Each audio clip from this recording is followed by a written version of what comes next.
JE main 2026 April ஷிஃப்ட்டில் கேட்ட question. இது வந்து வெர்டிகுலர் சர்க்குலர் மோஷன்லேருந்து கேட்டிருக்க கொஸ்டின் ரொம்ப பெருசாக இருக்கும். அதே மாதிரி சொல்யூஷனும் பெருசாக தான் இருக்கும். ஆப்ஷன் மட்டும் 2, 3, 4, 5 கொடுத்து வச்சுருக்கான். ஓகே, பார்க்கலாம். A smooth incline plane end in a rectangular circular loop. அதாவது இந்த மாதிரி ஒரு இன்க்ளைன் பிளேன் இருக்குது, அது வந்து ஒரு ரெக்டாங்குலர் சர்க்குலர் லூப்பில் என்ன அது முடியுது. ஆஸ் ஒன் இந்த figure a small bob is release from the height hatch as one. இந்த ஹைட்லேருந்து ஒரு ஸ்மால் பாடி ரிலீஸ் பண்ணுறாங்க from the height hatch as one. Body exert force 3 times of it weight on the plane at the highest point of the circle. Highest point of the சர்க்கிள்னால் இந்த இடத்துல அந்த பாடி என்ன பண்ணுது, 3 times அதோட வெயிட்டை விட 3 மடங்கு அதிகமான வெயிட்டாக அங்கே வந்து என்ன பண்ணுது, எக்ஸர்ட் பண்ணுது. A force 3 times of the weight on the plane, the highest point of the circle, then height h is equal to alpha r. The value of the alpha is. ஹைட்டுக்கும் இந்த ரேடியஸ்க்கும் உள்ள ரிலேஷனை கேட்டிருக்கான். என்னென்னதே கொடுத்துட்டு என்னத்தை கேட்டிருக்கான் அப்படின்னா, ஹைட்டுக்கும் ரேடியஸ்க்கும் கொடுத்துருக்கானா, நம்ம கொடுத்துருக்க டீட்டெயிலை வச்சு, கொடுத்துருக்க கிவன் டேட்டாவை வச்சு நம்ம இது ரெண்டே கண்டுபிடிக்கலாம். ஹச்சுக்கும் ஆருக்கும் இருக்கிற ரிலேஷன்ஷிப்பை கண்டுபிடிக்கலாம். ஃபஸ்ட்டு அவன் என்ன கொடுத்துருக்கானா, இங்கே வந்து வெயிட் வந்து எவ்வளோ இருக்குன்னா, வெயிட்டை வந்து எப்போவுமே எப்படி மெஷர் பண்ணுவோன்னா, நார்மல் ஃபோர்ஸ். வெயிட் மிஷினில் இருந்தாலும் சரி, எந்த இடத்துலனாலும் வெயிட்டை வந்து எதை இண்டிகேட் பண்ணலாம், நார்மல் ஃபோர்ஸ். இங்கே நார்மல் ஃபோர்ஸ் என்னவாக இருக்கும்னா, இந்த இடத்துல சென்ட்ரிபிட்டல் ஃபோர்ஸ் வந்து இந்த மாதிரி இருக்கும், இந்த mv²/rன்னு. கிராவிடேஷனல் ஃபோர்ஸு mgன்னு இருக்கும். நார்மல் ஃபோர்ஸும் இந்த பக்கம் தான் இருக்கும். அப்போது நார்மல் ஃபோர்ஸை ஃபஸ்ட்டு கண்டுபிடிச்சிட்டு அதுலேருந்து வெலாசிட்டி, ஹையஸ்ட் பாயிண்ட்டில் வெலாசிட்டி எவ்வளோ இருக்குன்னு கண்டுபிடிக்கணும். ஹையஸ்ட் பாயிண்ட்டில் வெலாசிட்டியை கண்டுபிடிச்சா இந்த லோயஸ்ட் பாயிண்ட்டில் வெலாசிட்டியை கண்டுபிடிச்சிடலாம். இது சர்க்குலர் லூப் மாதிரி இருக்கிறதுனால லோயஸ்ட் பாயிண்டில் இருக்கிற வெலாசிட்டியை வச்சு என்ன பண்ணலான்னா, கன்சர்வேஷன் ஆஃப் எனர்ஜி. அதாவது இங்கேருந்து ரிலீஸ் ஆகும்போது இதில் கைனட்டிக் எனர்ஜி 0வாக இருக்கும், ஆனால் பொட்டன்ஷியல் எனர்ஜி மேக்ஸிமமாக இருக்கும். அதே மாதிரி இங்கே கீழே வர்றப்போ கைனட்டிக் எனர்ஜி மேக்ஸிமமாக இருக்கும், பொட்டன்ஷியல் எனர்ஜி 0வாக இருக்கும்.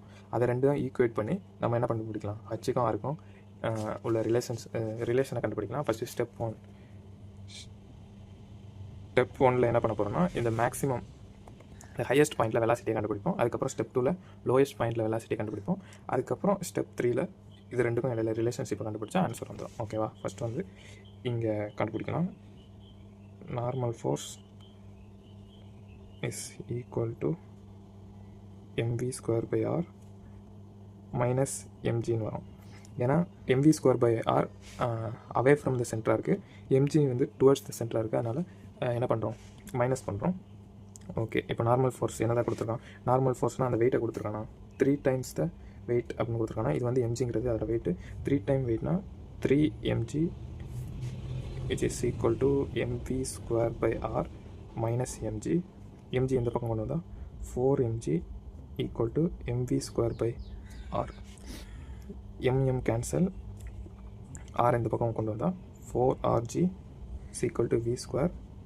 v equal to √4rg.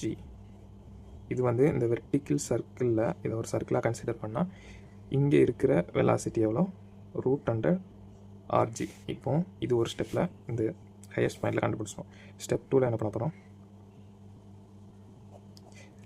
Step 2ல் வெர்டிகுலர் சர்க்குலர் மோஷனில் ஒரு பாயிண்ட்டில் வெலாசிட்டியை கொடுத்துட்டு இன்னொரு பாயிண்ட்டில் வெலாசிட்டியை கேட்டால் கன்சர்வேஷன் ஆஃப் மெக்கானிக்கல் எனர்ஜி வச்சு சால்வ் பண்ணால் நமக்கு இன்னொரு பாயிண்ட்டில் வெலாசிட்டியை கண்டுபிடிச்சிடலாம்.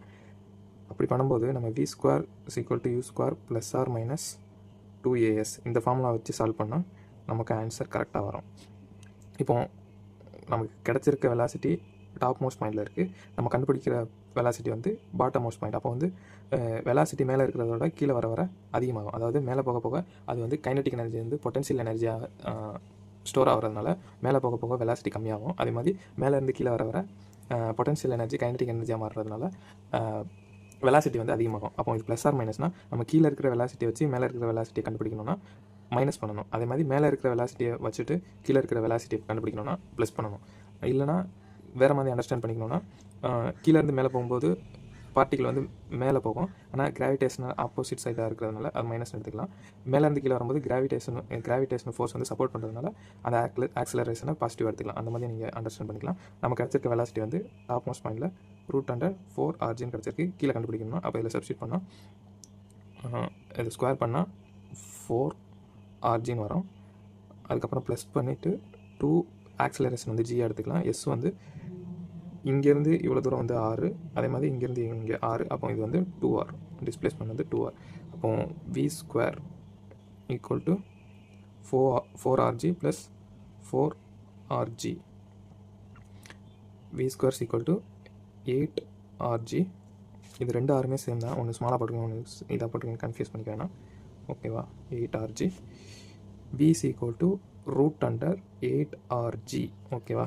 இப்போ வந்து கீழே இந்த பாட்டம் மோஸ்ட் பாயிண்டில் வெலாசிட்டியை கண்டுபிடிச்சாச்சு. Root under 8rg. இப்போ என்ன பண்ண போகிறோம்னா ஸ்டெப் 3ல் ரெண்டுக்கும் உள்ள ரிலேஷனை கண்டுபிடிக்க போகிறோம். இங்கே வந்து half mgh, அதாவது பொட்டன்ஷியல் எனர்ஜி. இதை ரெஃபரன்ஸாக வச்சா இங்கே பொட்டன்ஷியல் எனர்ஜி 0வாக இருக்கும். இங்கே வந்து கீழே இதை ரெஃபரன்ஸாக வச்சு எடுக்கும்போது இங்கே 0வாக இருக்கும். அப்போ ஹைட் ஹச், இந்த ஹச்சில் mgh இருக்குமா? அப்போ இங்கேருந்து ரிலீஸ் தான் பண்ணாங்க. அப்போ கைனடிக் எனர்ஜி இங்கே 0வாக இருக்கும், பொட்டன்ஷியல் எனர்ஜி mgh இருக்கும். ஓகேவா? இங்கே வந்து பொட்டன்ஷியல் எனர்ஜி 0வாக இருக்கும், கைனடிக் எனர்ஜி half mv ஸ்கொயராக இருக்கும். கரெக்டாக? அதை வச்சு இங்கே ஈக்குவேட் பண்ணால் mgh equal to half mv square.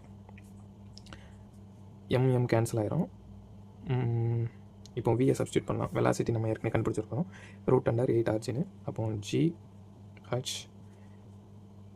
half வெலாசிட்டியை square பண்ணால் ரூட் அண்டர் 8rg ஸ்கொயர் பண்ணணும். gh equal to half 8rgன்னு வரும். ஓகேவா? g கேன்சல் ஆயிரும். அதுக்கப்புறம் 2h equal to 8rன்னு வரும். h is equal to, இதை இந்த பக்கம் கொண்டு வந்தால் 4r அப்படின்னு ஆன்சர் கிடைக்கும். h is equal to 4r. அப்போ இங்கே என்ன கொடுத்துருக்கான்? h is equal to alpha r இருக்குது. அப்போ ஆல்ஃபாவோட வேல்யூ என்னது? 4. இதுதான் ஆன்சர்.